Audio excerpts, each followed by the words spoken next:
సమ్మక్క సారక్క జాతర ప్రపంచంలోనే గిరిజనులు నిర్వహించే అతిపెద్ద జాతరగా ప్రసిద్ధికెక్కింది.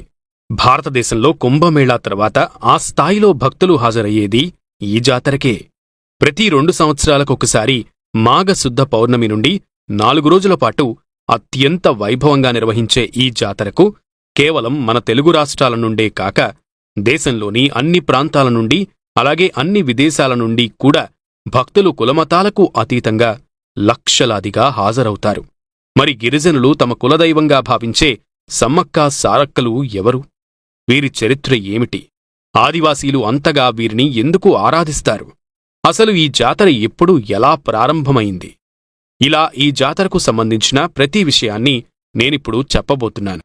సమ్మక్క సారక్క గురించి తెలుసుకోవాలంటే మనం చరిత్రలో 700 సంవత్సరాల పాటు వెనక్కు వెళ్లాల్సి ఉంటుంది. 13వ శతాబ్ద కాలంలో ఈ ప్రాంతమంతా కాకతీయ ప్రభువైన ప్రతాపరుద్రుడు ఏలుబడిలో ఉండేది. కాకతీయ రాజ్యానికి సామంతులుగా ఎన్నో చిన్న చిన్న రాజ్యాలు ఉండేవి. అలా నేటి జగిత్యాల జిల్లాలో ఉన్న పొలవాస అనే ప్రాంతాన్ని గిరిజన దొర మేడరాజు పరిపాలిస్తుండేవాడు.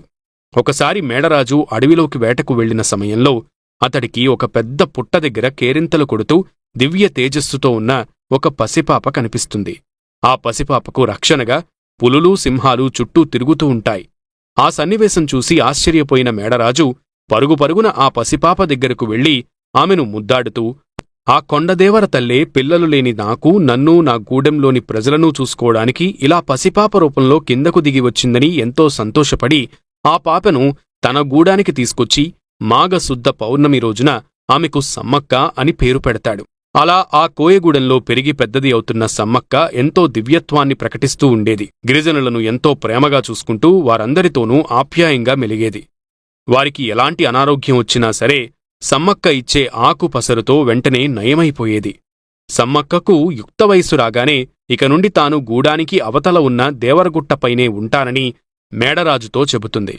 దాంతో సమ్మక్క మాట కాదనలేని మేడరాజు ఆమెను దేవరగుట్ట వద్ద దింపి అక్కడ ఆమె అవసరాల కోసం ఓ బావిని తవ్విస్తాడు. ఈ బావినే జలకం బావని పిలుస్తూ ఉంటారు. చాలా కాలం పాటు ఆ ప్రకృతితో మమేకమయ్యి అక్కడే ఉన్న సమ్మక్కకు మేడరాజు తన మేనల్లుడు అయిన మేడారం ప్రాంతాన్ని పాలించే పగిడి గిద్దరాజును ఇచ్చి వివాహం జరిపిస్తాడు. పగిడి గిద్దరాజు గొప్ప యోధుడు.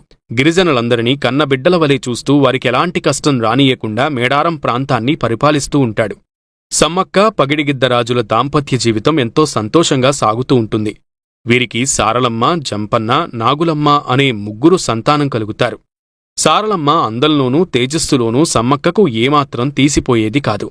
అలా పెరిగి పెద్దదైన సారలమ్మకు సమ్మక్క పగిడిగిద్దరాజులు కొండాయి ప్రాంతానికి చెందిన గోవిందరాజుకు ఇచ్చి వివాహం జరిపిస్తారు. అలా అంతా సాఫీగా సాగిపోతున్న సమయంలో ఒక్కసారిగా మేడారం ప్రాంతంలో భయంకరమైన కరువు ఏర్పడుతుంది. దాంతో మేడారం ప్రజలు పంటలు పండక తాగడానికి గుక్కెడు నీళ్లు కూడా లేక తీవ్ర ఇబ్బందులు ఎదుర్కొంటూ ఉంటారు. దీనితో పగిడిగిద్దరాజు కాకతీయ ప్రభువులకు కప్పం చెల్లించలేకపోతాడు. ఇదే సమయంలో రాజ్య విస్తరణ కాంక్షతో ప్రతాపరుద్రుడు తన సైన్యంతో పొలవాసపై దండెత్తుతాడు. కాకతీయ సైన్యం ధాటికి తట్టుకోలేకపోయిన మేడరాజు మేడారం పారిపోయి తన అల్లుడు పగిడిగిద్దరాజు దగ్గర ఆశ్రయం పొందుతాడు. ఒకవైపు తమకు కప్పం కట్టకపోవడం, మరోవైపు మేడరాజుకు ఆశ్రయం కల్పించడంతో పాటు కోయ గిరిజనులలో కాకతీయుల సార్వభౌమానికి వ్యతిరేకంగా విప్లవ భావాలు నూరుపోసి రాజ్యాధికారాన్ని ధిక్కరిస్తున్నాడనే కారణంతో పగిడిగిద్దరాజుపై ఆగ్రహంతో రగిలిపోయిన ప్రతాపరుద్రుడు అతడిని ఎలాగైనా సరే అణిచివేయాలని భావించి తన మంత్రి యుగంధరుడితో కలిసి అశేష కాకతీయ సైన్యాన్ని వెంటపెట్టుకుని మాఘశుద్ధ పౌర్ణమి రోజున మేడారంపై దండెత్తుతాడు. ఉరుములేని పిడుగుల మేడారంపైకి కాకతీయ సైన్యం దండెత్తి వస్తుండడంతో ఇది తమ ఆత్మగౌరవానికి, అస్తిత్వానికి పోరాటమని భావించిన సమ్మక్క, పగిడిగిద్దరాజు, సారలమ్మ, గోవిందరాజు, జంపనలు గిరిజన తెగలతో సమావేశమయ్యి వారిని యుద్ధానికి సన్నద్ధం చేసి వారి దగ్గర ఉన్న సాంప్రదాయ ఆయుధాలతోనే కాకతీయ సైన్యంపైకి గెరిల్లా యుద్ధానికి దిగి వీరోచితంగా పోరాడతారు. అయితే వేలాదిగా విరుచుకుపడిన కాకతీయ సైన్యం ముందు వీరికున్న కొద్దిపాటి సైన్యం నిలవలేకపోతుంది. దాంతో కాకతీయ సైన్యం చేతిలో పగిడిగిద్దరాక, గోవిందరాజులు వీరమరణం పొందుతారు. ఈ విషయం తెలుసుకున్న జంపన్న తాను కాకతీయ సైన్యం చేతిలో మరణించటం ఇష్టం లేక గాయాలతోనే అక్కడే ఉన్న సంపెంగె వాగులోకి దూకి ఆత్మార్పణ చేసుకుంటాడు. అప్పటినుండి ఆ వాగుకు జంపన్న వాగు అనే పేరు స్థిరపడింది. తన వారందరూ కాకతీయ సైన్యం చేతిలో మరణించారని తెలుసుకున్న సమ్మక్క అపరకాల రుద్రిణిలాగా మారి యుద్ధభూమిలో వీరవిహారం చేస్తూ కాకతీయ సైన్యాన్ని చీల్చి చెండాడుతుంది. దాంతో ఎంతో భయపడిన ప్రతాపరుద్రుడు ఆమెను ఎదుర్కోలేక వెనక నుండి వెన్నుపోటు పొడిపిస్తాడు. దాంతో సమ్మక్క శరీరమంతా రక్తసిక్తమవుతుంది. దీనితో తీవ్ర గాయాలతో యుద్ధభూమిని వీడిన సమ్మక్క రక్తపు ధారలతోనే యుద్ధభూమి నుంచి నిష్క్రమించి చిలుక గుట్టవైపు వెళుతూ మార్గం మధ్యలోనే అదృశ్యమైపోతుంది. దాంతో సమ్మక్క ఏమయిందా అని వెతుకుతూ చిలకలగుట్ట మీదకు వచ్చిన గిరిజనులకు ఆ గుట్టపైన నెమలినార చెట్టు క్రింద ఉన్నటువంటి పుట్ట దగ్గర పసుపు కుంకుమలు గల భరిణె కనిపిస్తుంది. ఇదే సమయంలో ఆకాశం నుండి వారికి కొన్ని మాటలు వినిపిస్తాయి.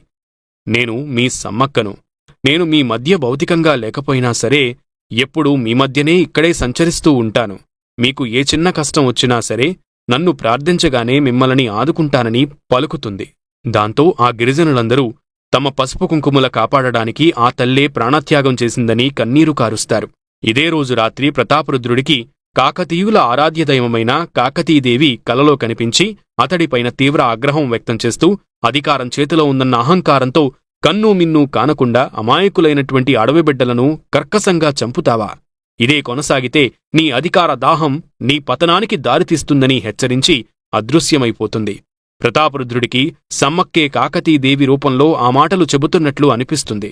కాకతీదేవి మాటలతో ఒక్కసారిగా ఉలిక్కిపడి లేచినటువంటి ప్రతాపరుద్రుడు ఎంతో భయపడి పరుగు పరుగున మేడారానికి చేరుకుని మీకోసం పోరాడిన సమ్మక్క సాక్షాత్తు దైవస్వరూపం అని వారితో పలికి ఇక నుండి తాను కూడా ఆమె భక్తుడిగా మారిపోయానని వారితో చెప్పి చిలకలగుట్ట దగ్గరకు వెళ్లి ఆ కుంకుమ భరిణకి నమస్కరించి అక్కడి గిరిజనులందరికీ క్షమాపణ చెప్పి మేడారం ప్రాంతాన్ని స్వతంత్ర రాజ్యంగా ప్రకటిస్తాడు.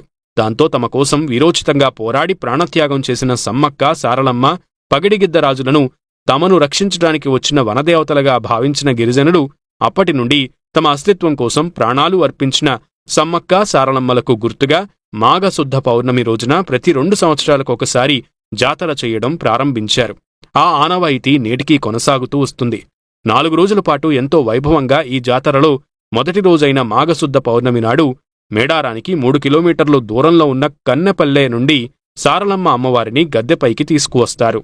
ఆ తర్వాత అదే రోజున కొండాయి అనే ప్రాంతం నుండి సారలమ్మ భర్త అయిన గోవిందరాజుని తీసుకువస్తారు.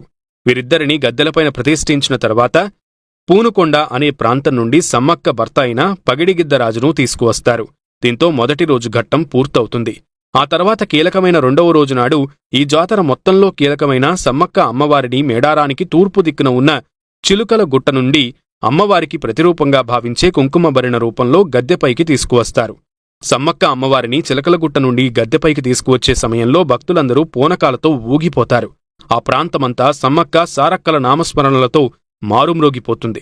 3వ రోజు సమ్మక్క సారలమ్మ సహా మిగతా వనదేవతలందరినీ లక్షలాదిగా భక్తులు దర్శించుకుంటూ తమ పిల్లా పాపలను చక్కంగా చూడాలంటూ వారికి మొక్కుకుని అమ్మవార్లకు చీరా సారలతో పాటు నిలువెత్తు బంగారం అనగా బెల్లాన్ని సమర్పించుకుంటూ ఉంటారు. జాతరలో చివరి రోజైన 4వ రోజునాడు వనదేవతలందరినీ వనప్రవేశం చేయించి సమ్మక్క అమ్మవారిని చిలకలగుట్ట దగ్గర కుంకుమ భరిణ రూపంలో యథాస్థానంలో ఉంచుతారు. దాంతో జాతర క్రతువు పరిపూర్ణమవుతుంది.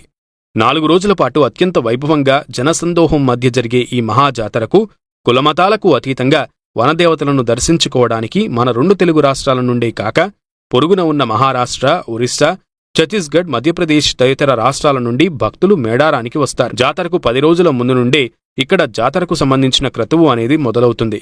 గిరిజన పూజారులే వారి సాంప్రదాయం ప్రకారం జాతరను నిర్వహిస్తారు.